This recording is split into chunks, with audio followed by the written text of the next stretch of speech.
Welcome to Literally Books, the podcast. I'm Lindsay, My name is Magda. and today we are giving you our Onyx Storm reactions on the first 15 chapters.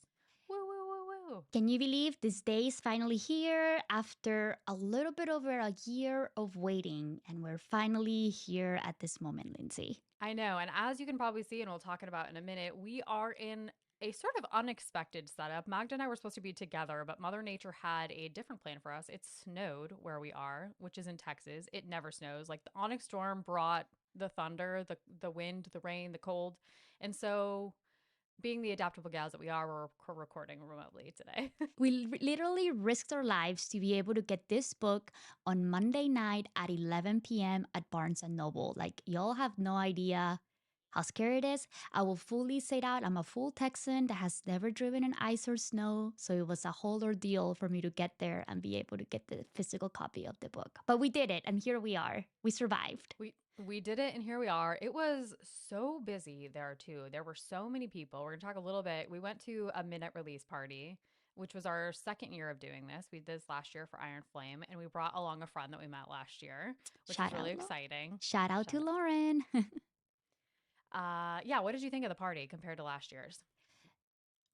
I think it was a little more chaotic than it was last year. I think to Mm. what you mentioned just now, there was more. There was a bigger crowd than what we had experienced last year, and I think also the snow and the ice kind of made it into a little bit more of a chaotic experience because everybody, at least at the store, were a little bit nervous of like how long this was going to take.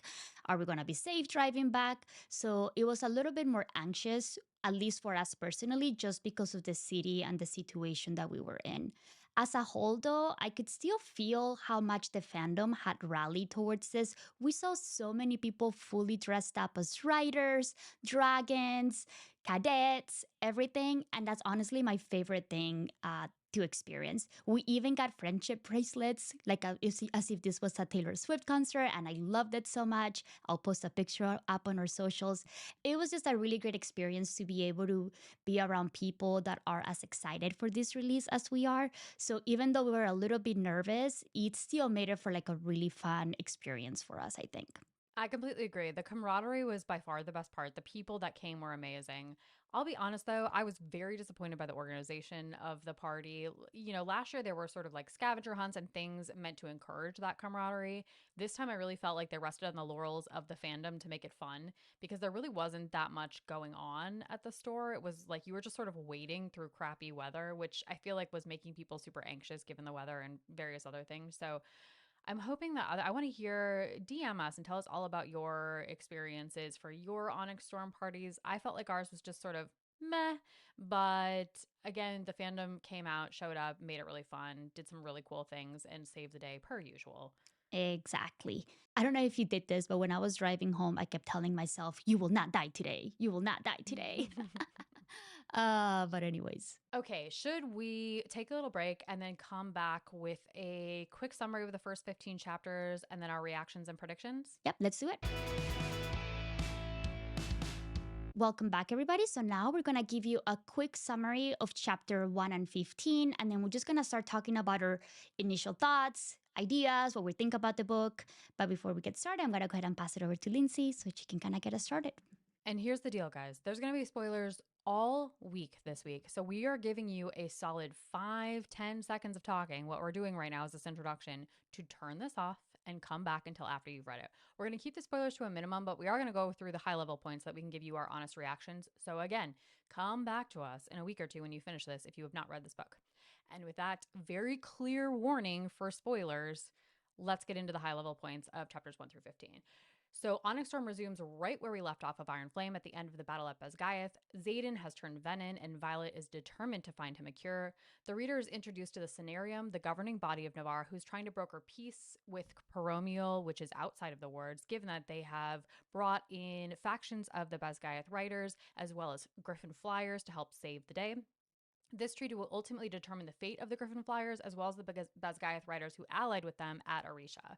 We also learned that Andarna is the seventh type of dragon, an irid or iridescent. A new character, Captain Grady, has been appointed to lead a quest squad to seek through the group of irid dragons that Andarna was spawned from and may be the key to winning the war against the Venin. We also have the return of Colonel Atos, has been appointed to lead Bezgaith and is determined to enact revenge on Violet for being a traitor in his mind. He very slyly tells her that he'll be moving into her parents' old quarters, and he's just a general dick. Mm-hmm. And then last but not least, we do learn that Satan now is a professor at Basgayat in order to teach Signet sparring, in order to stay out of the thick of battle and tempt his venom powers from revealing themselves to others. So what did you think, Lindsay? What are your overall feelings in this first quarter of the book? I'll be honest with you. I felt like it was a bit of a slow start. I feel like we're starting to get somewhere good, but first 15 chapters didn't sweep me off my feet. How about you?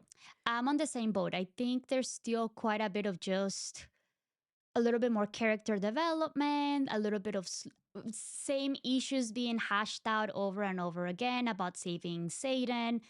What do we need to do to kind of defeat the Venants? But it just seemed to kind of be rehashed in every single one of the chapters. Not a whole lot of plot movement just yet. So let's start with our most exciting question, which are what were the things that shocked you the most to learn from this first 15 chapters? I think for me, the most shocking thing was that we learned the Maven and the Sage, that are the highest ranking members of the Venants, can wield Signets, which was something totally unexpected and is just going to make their battle significantly harder for them. We already know the Venants are incredibly powerful, fast, and strong, but not only are they going to have to deal with that at that disadvantage, now they're going to have to battle Signet to Signet, which is why now Satan has become a professor to try to help teach all of these cadets how to fight in an even territory as much as they can, which I think it raises the stakes quite a bit now for these young soldiers, I guess. I found this part confusing too because we learned that they can wield signets on the campus of Biscayeth because one of them, who we're going to talk about later here, comes to sort of save Jack Barlow. So I was confused because at multiple points, Taryn sort of intimates that the reason that Zayden wants to stay on campus and become a professor is because he can't wield his Venin power against Violet there. But of course, we learn that he can, in fact, wield because we see other Venin do it. So I found that bit of the writing a bit confusing. I can't tell if that was just like me being slow or I don't know. I did find that the overall writing, Rebecca was trying to use a lot of knowledge omission, trying to get us to different Mm-hmm. paths. Especially in the beginning, we didn't learn about fully the whole plan that Violet had with the runes to be able to make the flyers be able to have their own powers inside the words. Or there were a couple of other plot points that to me were really unclear in the beginning, and then you just kind of start learning as the chapters go on. And I don't know if this was something that was leveraged in book one and book two. It feels like a new tactic of writing that I didn't expect from her. You're so right. Information reveals are the crux of the beginning of this. And I feel like some of the things I was confused and I couldn't tell if that was intentional or not intentional, but it worked because I found a lot of things shocking. For me, the thing that really stuck out is that we learned that marked ones, a lot of them have second signets. Particularly, we learned that Garrick is a distance wielder in addition to a wind wielder, which I think is his initial signet. So that I feel like also lots of things raising the stakes big time because we'll talk about this in the foreshadowing section, but I feel like that is an extremely important piece of information that we learn. And not only that, but we're still hiding a lot of things from the Navarre leadership. So a lot of these second signets are still being hidden, even though it could be very beneficial as they're battling the Venants. They still have this fear that they're going to potentially be killed because they are marked by the rebellion, and they feel they're going to be safer by just keeping those things to themselves, even though it's going to be super beneficial for everybody if they can work There's no together. trust there yet. No trust Exactly. yet. Exactly. So, what are some of the details, the small details that you love, Lindsay, so far? Okay, so some of the things that are not critical to the plot that I really love that we're just sort of building the world is I see that you start to see Violet becoming closer and closer with Kat. Kat plays a lot larger role in this, and she at one point has a dream about Kat. You can see the sort of bond building between them, even though, there's some lingering resentment. You start to see that Violet has, she's like a girl's girl. She likes Kat. And I think that's like a very cool nod to her character that Rebecca put in, that they're not sparring over a boy. They're sort of building this relationship of trust and mutual, respect over their powers. I loved that.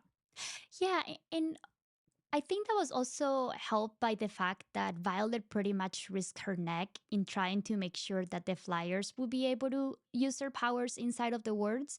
I mean, Violet was pretty much accused of True. treason for this. So I think that kind of helped quite a bit to kind of help mend the relationship, that there is a mutual respect and that Violet is really trying to help them and make sure that everybody is okay. That's honestly what is at the heart for Violet at all times, is just trying to save as many people as she can. And it seems like Kat is finally coming to that understanding, Mhm. which is cool.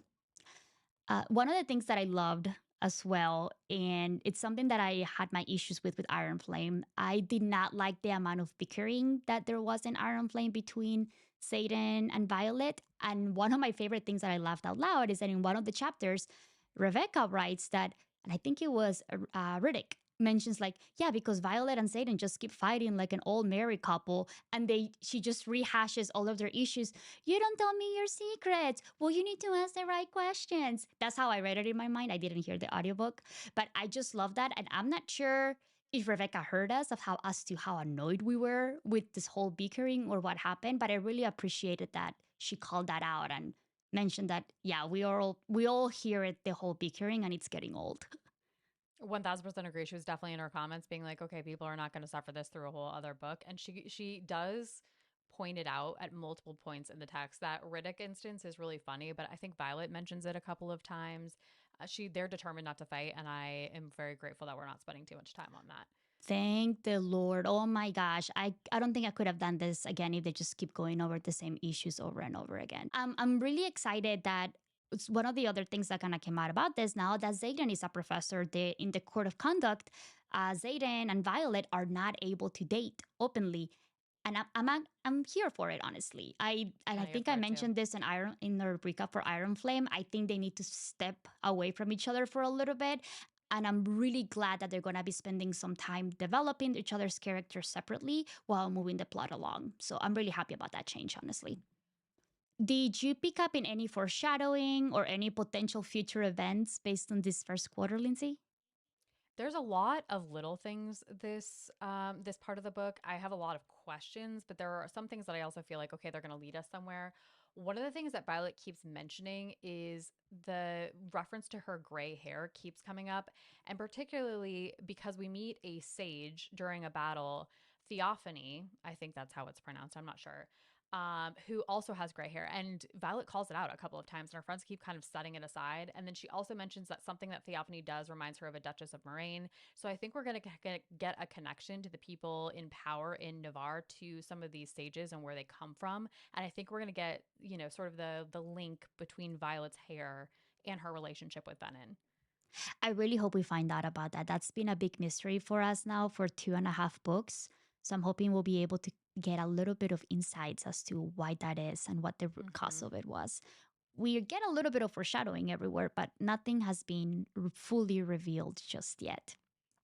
What about you? Um, I found it funny that we spent about 2 or 3 pages in one of the early chapters where Violet was dreaming about saving a picture of her family and it ends up burning. And I just found it that we spent quite a bit of page real estate on this dream. So I'm wondering if that could be a foreshadowing for something to come, why her whole family is burning down.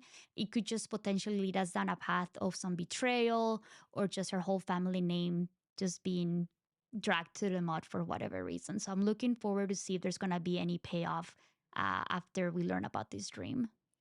And also, Kat is there in that dream. Kat is the person who's saving her in that moment. And she actually refers to Kat as like maybe a Duchess of Tyrandor or something like that. So I think, again, it speaks to that relationship with Kat. It speaks to, I also think it speaks to Violet's relationship with wanting to be a politician. As we know, Xaden has been appointed as the Duke of Tyrandor. He has a seat now on the scenarium, and I think there's this hesitance on both Xaden and Violet's parts to take up this role as like anything beyond fighters and in positions of power. You're absolutely right. And there was a moment where we see the flyers and the writers trying to challenge each other. And it is Violet, the one that steps up because Yeah. Zayden wasn't there. And she's the one that gives up a very eloquent speech about how they both saved each other's lives and would need to be able to work together in order to defeat the actual enemy. And in that moment, too, Andarna keeps telling her in her head, Dane is not the most powerful. Zayden is not the most powerful. You are the most powerful. She didn't, and Darna didn't specifically said that, but that was what she was telling Violet in a way. You are the powerful one. You're the one that is able to manage a lot of the situations, even if you don't believe you are, which that's pretty cool. I want I somebody to agree. have that much faith in me. And it's like the best leaders are reluctant ones. So I think it's an interesting thing to play out. Fair. Yeah, agreed, agreed. What's your next one? One, we meet Queen Mariah of Paromial, and she seems to be on Violet's side and actually offers her library up to Violet in addition to the one that Takaris offers her in exchange for protecting the writers or the flyers, pardon. So we know earlier on that Jacinia basically has to give up the adept path because she's left Basgiath and sort of betrayed her studies there. So I think I sort of wonder, this is just like a silly side plot, but I wonder if that's where Jacinia will end up after this is all over, given that she can't stay at Basgiath and pursue the adept path. And we know that Poromiel has this huge library, and we know that Queen Mariah is sympathetic to their cause. That would make sense. And she's the one that is recording all of these events. So it would kind of track to the little opening statements that we get of all of this has been recorded as part of Jasenia's findings, whatever, preserving all of these historical records. So that totally makes sense. What about you? I think my last one is well, I have two quick ones too. Okay. So I one of the things we do learn that Satan is doesn't have fully control of his venom yet, and it is really easy to lose control and be able to grab power from wherever it is. And he pretty much makes Violet promise him that if he gets too out of control, it's gonna be up to her to stop him. And like he pretty much like, makes her promise. And she's just like, oh, yeah, like you're never going to lose control. It's fine. I'm going to promise it because it's not a big deal. So, of course, something is going to happen, I'm sure. Three quarters through the book.